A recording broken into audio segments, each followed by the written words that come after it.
Good morning বন্ধুরা, কেমন আছো তোমরা সবাই? আশা করি খুব ভালো আছো, আর আমিও খুব ভালো আছি। মনিকাস ডেলি ব্লগে তোমাদের সবাইকে স্বাগত।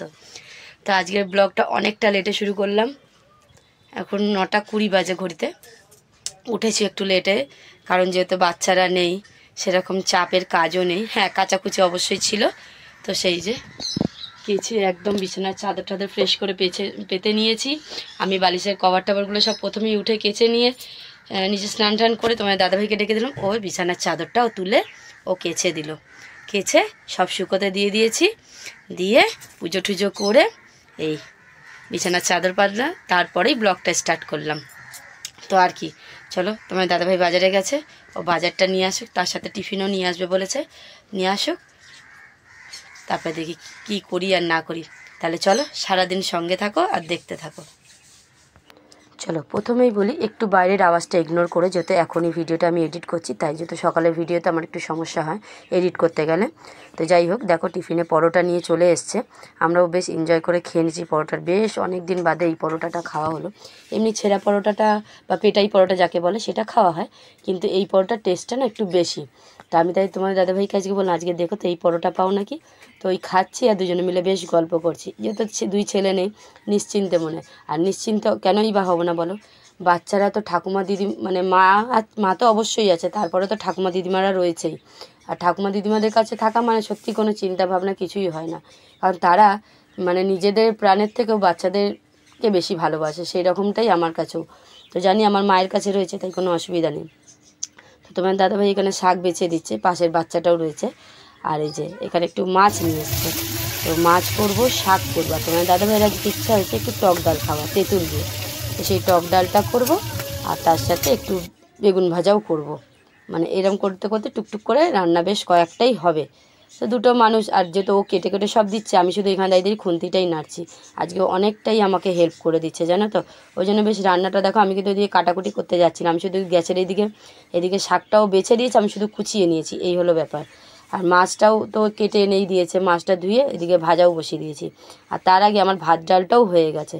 মানে আমাকে ওইদিকে সেরকম কিছু জোগাড়ই করতে হচ্ছে না, সব আর কি ও করে দিচ্ছে, আমি শুধু খুন্তিটুকু নাড়ছি। তো আজকে অনেকটা লেটও হয়ে গেছে, প্রায় 11:30টার কাছাকাছি, 11:30 11টা বাজে যখন আমি রান্না বসাই। এখন ঠিক টাইমটা বলতে পারছি না, ভুলে গেছি আমি টাইমটা, মনে নেই অত আর কি। তো সেই জন্যেই অনেকটা বেলাও হয়েছে, কিন্তু হ্যাঁ, ও যেহেতু সব জোগাড় করে করে দিয়েছে, আর দুদিকে যেহেতু দুটো বসিয়েছি, আমার রান্নাও হয়ে গেছে বেশ তাড়াতাড়ি। 12:15 কি 12টার মধ্যে আমার রান্নাটাও কমপ্লিট হয়ে গেছে সব। দেখো, এখানে মাছের কালিয়া করছি, যেহেতু পোনা মাছ নিয়ে এলো তোমার দাদাভাই, তাই এখানে মাছের কালিয়া হচ্ছে।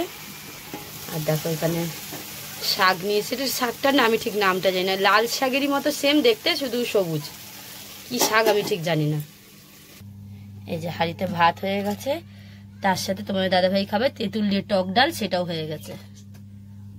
আর করব হচ্ছে গিয়ে ঠিক বেগুনির মতো, কিন্তু এতে দেবো হচ্ছে চালের গুঁড়ো। চালের গুঁড়োর মধ্যে ডুবিয়ে ভাজবে। দেখো চালের গুঁড়োর মধ্যে হচ্ছে গিয়ে আমি দিয়েছি একটু হলুদ, অল্প নুন, আর তার সাথে কালো জিরে, এই দিয়ে গুলে রেখেছি। শাকটা হয়ে গেলে ওইদিকে ভেজে নিলেই আজকে রান্নাটা হয়ে যাবে। আজকে কোনো আলু কিছুতেই দিইনি, পুরো আলু ছাড়া রান্না হলো। বেশ অনেক দিন বাদে এরকম আলু মানে কিছুতেই দিইনি। শাকেও বেগুন দিয়েছি, আর মাছটা তো কালিয়া হচ্ছে শুধু কড়াইশুঁটি, ধনেপাতা, টমেটো দিয়ে, আর বেগুনি হচ্ছে, আর ডাল। আলুর কোনো যে প্রশ্নই ওঠেনি। আর টিফিন তো কী করলাম তোমরা দেখলেই। তো চলো ঝটপট রান্নাটা সেরে ফেলি। এখন বাজে হচ্ছে গিয়ে ঠিক 12:15, আর আমার অনেকক্ষণ রান্না হয়ে গেছে, প্রায় আধ ঘন্টা আগে উঠোনে বসে বসে গল্প করছিলাম, বাসন মাজলাম, গ্যাসটা এখনও মুছিনি, গ্যাসটা মোছাটা বাকি আছে। আর ধনেপাতা বাটবো, যে ধনেপাতাটাকে ধুয়ে পরিষ্কার করে মিক্সিতে নিয়ে এলাম, ধনেপাতাটা চাটনি করব। আর চলো একবার রান্নাটা সবটা তোমাদের সাথে শেয়ার করি। এই যে ভাত ডাল তোমাদেরকে আগেই দেখিয়েছি, এই দেখো মাছ, আর তার সাথে এই যে শাক ভাজা। শাকটা আরেকটু হয়েছিল, কিন্তু ওই রেনু চাইলো বলে রেনুকে একটু দিয়েছি, এই খুলেই দিয়েছিলাম আগে। এই দেখো বেগুনটা ভাজবো বলেছিলাম, কিন্তু তার সাথে লাস্টে দেখুন চালের গুঁড়ো একটু বেঁচে গেছে, সেই জন্য একটা আলু কেটে আলুটাও করে নিয়েছি। দেখছো, এটা খেতে কিন্তু ভীষণ ভালো হয়েছে। আমি একটা ভাজা খেয়ে দেখলাম, খুব টেস্ট হয়েছে। চালের গুঁড়ো তো পুরো মচমচ করছে, বেশ ভালোই লাগছে খেতে। আমার মনে হয় বেসনের থেকে এটাই বেশি ভালো লাগছে। তো যাই হোক, চলো ধনে পাতাটা বেটে নিয়ে তোমার দাদাভাই ওপরে শুয়ে আছে, উল্টে পাল্টে শুয়ে আছে। গান চলছিল তো ওই জন্য গানটা আবার বন্ধ করে দিলাম। চলো আমি ধনে পাতাটা বেটে নিই, তারপরে ওকে খাওয়ার জন্য ডাকবো। দেখো বসে পড়েছি দুজনের খাওয়ার বেড়ে নিই। এবার তোমরা দেখো পাতে সব কিছুই বাড়া, আর কিন্তু আমার পাতে কিছু বাড়া নেই। কেন নেই বলো তো? কারণ আমি শর্ট ভিডিওর জন্য সাজিয়েছিলাম তো, এটা প্রায় দিনই রবিবার যখন ও থাকে বাবুরাও বলে মা পাপাকে দাও এটা, আমরা তো প্রায় দিনই খাই, তুমি এটা পাপাকেই দাও। তো সেই জন্য ওকেই দেওয়া হলো, আর আমি আলাদা করে নিয়েছি এখানে। তো এই হলো ব্যাপার। তো আমি ভিডিও করছি আর ততক্ষণে উঠে গেছে, উঠে বলছে মনি খাবে না? আমি অবশ্যই খাবো, তুমি তো শুয়েছিলে বলে তাই ডাকিনি। তো ও উঠে পড়লো, তাই একসঙ্গে দুজনে খাওয়া দাওয়াটাও সেরে ফেললাম। তারপরে বাচ্চারা তো বিকালে আসবেই, আর আমি এক জায়গায় বেরাবো একটুখানি, ওই জন্য খাওয়াটাও এমনি আমাদের ছুটির দিনে একটু তাড়াতাড়ি আমরা খাই। তো যাই হোক দেখো দুজনে গল্প করতে করতে মনের সুখে আজকে সারা দিনটা দুজনে মিলেই কাটিয়ে ফেললাম। বাচ্চারা যেহেতু একদমই ঘরটা ফাঁকা ফাঁকা লাগছে, কারণ রিবু যা চঞ্চল, ওর পেছনে চিৎকার করতে করতে এমনিই সময় চলে যায়, আর না থাকলে তো আরোই যেন সময় আমার কাটে না এইরকমটাই। কারণ যাদের ঘরে বাচ্চা আছে তারা জানেই। হয়ে গেছে খাওয়া দাওয়া কমপ্লিট করে নিয়ে এই যে জামা কাপড় যে কেচেছি এইগুলো তো কে করবে ভাঁজ, এগুলো তো আমাকেই করতে হবে। সবই শুকিয়ে গেছে যেহেতু কড়া রোদ হয়েছে। খেয়ে নিয়ে বাসনটা মাজলাম, মেছে গ্যাসটা মুছে নিলাম। এইবারে আমি তাহলে একেবারে এইগুলো একটু তুলে ভাঁজ করে একবারে রেখে দিই, তারপরে যা হবে হবে। আগে এই কাজগুলো করে নিই, কারণ কাপড় শুকিয়ে গেছে, কতক্ষণ রোদে ফেলে রাখবো, সেই জন্য একবারে তুলে নিয়ে চলে এলাম।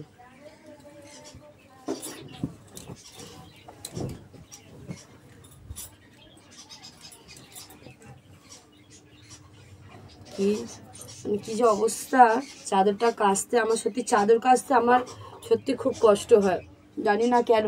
আমার চাদর কাচি, দেখো কাচি না যে তা না, আমার ঘর সংসার, আমাকে তো সবটাই করতে হবে, সবই করি, কিন্তু আমার না চাদরটা কাচতে একটু কষ্ট হয় জানো তো। তাই আজকে কি করেছিলাম, মানে আজকে করেছি ওইটা বলা ভুল, অ্যাকচুয়ালি কর্তামশাই শুয়েছিল, তো এবার সে যদি শুয়ে থাকে আমি কি করে বিছানাটা তুলি, তাও আমি ওর মাথাটা তুলে অন্য বালিশ দিয়ে আর বালিশের কভারগুলো খুলে নিয়েছিলাম, কিন্তু চাদরটা তুলতে পারিনি, তাই আর কি ছেড়ে দিয়েছিলাম। নাহলে আমি সব কটা কভার আমি কেচে নিয়েছিলাম, শুধু চাদরটুকুই বাকি ছিল। সেই জন্য ও উঠলো পরে কাচলাম, মানে ও আর কি কেচে দিল। তো চলো সব গুছিয়ে নিই। শুভ সন্ধ্যা বন্ধুরা। দেখো তো এখানে কিসের এরকম মেলা হয়ে গেছে, আমার ঘরটার অবস্থা একবার তোমরা শুধু দেখো।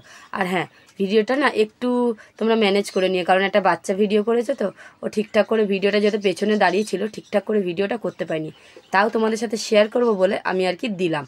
এখানে হুট করে প্ল্যান হলো, রেনু আমাকে সকালেই বললো বৌদি ঝালমুড়ি, আমি বললাম না আমি করবো না, যেহেতু তোমাদেরকে বললাম আমি এক জায়গায় বেরোবো। দেখো এখন আমি কুর্তিটাও চেঞ্জ করিনি, এরা আমাকে পুরো পাগল করে ছেড়ে দিল খাওয়ার জন্য। তার মধ্যে তোমার দাদাভাই বলছে হ্যাঁ হ্যাঁ করো না করো না, আবার আমার মাও এসছে বাচ্চাদেরকে নিয়ে, তাহলে করাই যাক। তো বাজারের দিকে গেছিলাম একটু, তাই আর কি সব নিয়েই এলাম, এসে এই ঝালমুড়ি মাখা করছি।